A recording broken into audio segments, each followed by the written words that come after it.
Welcome, my friends. I'm so happy that you've joined me for a quick cuppa while we digest the mysteries of the cosmos and contemplate the nature of reality. Grab a cup of whatever is your bliss, create a sacred space, and today I want to share with you my perspective on what's happening in the field, kind of like an energy report. So what's been coming up in clinic and in the field this November 2023? We've all just gone through this very intense eclipse phase and a whole bunch of these other constellations that seem to be positioning to help us to strip away what's no longer aligning. Our mission is changing for many of us. We're rewiring at the moment. We're having trouble connecting to our alignment because our center is shifting. In this process, we're purging the old. If you can imagine that everybody is meeting their shadow profoundly at the moment. If you're afraid of being misunderstood, then that's what's happening for you.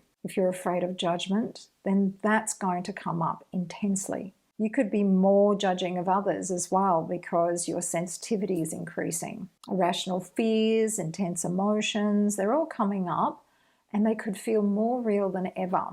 So please be mindful to not act out of your emotions, as they often direct your behavior if you're not aware, and they're actually not real. So stay firmly on the path of what you want to create. If you're normally a cool cucumber and you're getting really triggered at the moment, then you may want to listen to the tips I'm going to share with you in just one moment. If you feel this is only happening to you, don't worry. It's most people that I'm meeting at the moment, myself included. So it's really good to remember that other people are also going through this cosmic purging. So be kind. We don't want to feed the negativity. At the very least, try not to burn too many bridges at this time. In saying that, some things are needing to be released, and it'll become obvious what relationships are good for you and which relationships perhaps are needing to be stepped back from. My feeling is don't act on what you're feeling right now unless you know for certain it's not for you, right? I want to share with you 3 handy tips to not murder anyone or implode or blow up your life in a destructive way. Here's a healthy way to process and get back your power in this intense time. Sometimes our life does need a good overhaul. However, in my experience, this is more natural and in flow when it comes from this more joyful place and healthy intentions. Number 1, if the energy is intense, there's a breathing technique that helps to regulate your emotions enough so that you can get some distance from them. This works really well and it's very quick. When you breathe in, breathe directly into your heart. So imagine the breath actually entering through your heart chakra. And when you breathe out through your heart. Do this as many times as you need so that your emotions can calm down. It actually is very, very fast. We send things to the heart for transmutation. Number 2, what we want is the ability to step away from what's happening in there and develop the witnessing self, which means that we observe our emotions and thoughts from a distance and we stop identifying with them. When we observe what we're feeling and the thoughts that we have around those, we can then address them through our highest awareness and our value system rather than from a reactive state. For example, if you feel rage and the thought that justifies that rage is nobody understands me, rather than identifying with it by saying, I'm so freaking angry, nobody understands me,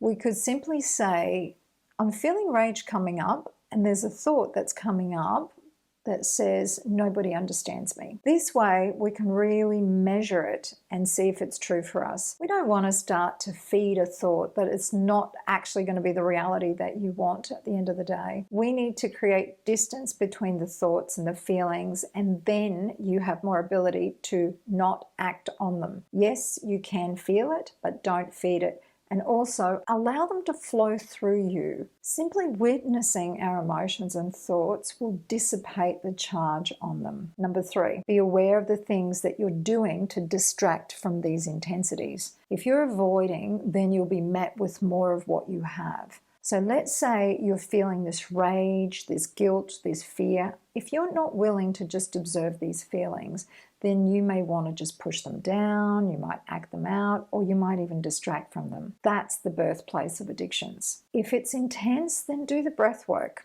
Name the thought. This will knock it down by half and make things more manageable. Observe it, and then you'll have a choice to do what you want to do with that reality that you're being offered. Do you want to play in that reality that says nobody understands me? Or would you prefer to feed the thought that says, I am loved and I am supported? You'll find evidence for both if you really look. If you want to confirm that you're not understood, then you'll see it out there. We live in this hologram and our focus is what we draw to us. However, you can just push that shit down and pretend it's not there.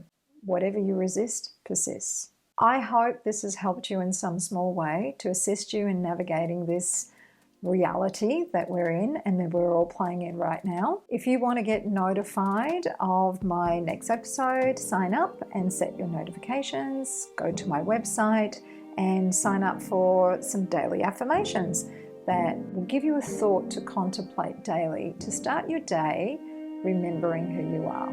I love you all.